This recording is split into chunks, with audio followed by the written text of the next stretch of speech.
Chapter 5, Mishnah 1. Mishnah 1 focuses on cases where a Yavam performs one of the four acts discussed in the chapter introduction. Chalitza, giving a get, cohabitation, ma'amar, more than once. Now, if he does the same act twice with the same Yevama, it is obviously meaningless, since the second act adds nothing to the first.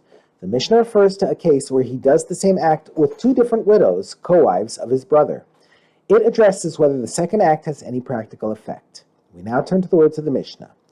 Rabban Gamliel says there is no significance to a get after a get, and if a Yavam gave a get to one of his brother's widows and then gave a get to her co-wife, the second get has no effect, and he is permitted to marry her relatives.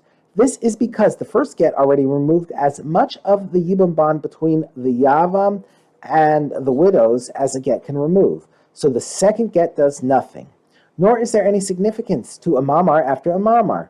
If a Yavam made ma'amar with one widow and then did so with the second widow, the second act of ma'amar is meaningless, and he is permitted to marry her relatives.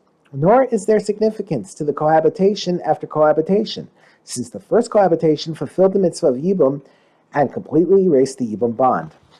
Nor is there any significance to a chalitza after a chalitza, since the first one completely removed the Yibum bond. The sages disagree with the two rulings of Rabban Gamliel, but agree with the last two. The sages disagree with the first two rulings of Rabban Gamliel, but agree with the last two. But the sages say there is significance to a get after a get, since even after the first get, there is still a Yibum bond.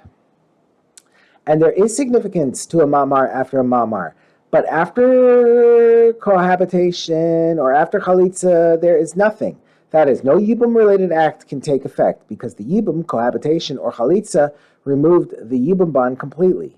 For this reason, not only does the second cohabitation or second chalitza not take effect on the second widow, as Rabban Gamliel said, but no future acts of cohabitation, chalitza, get, or mamar will take effect either.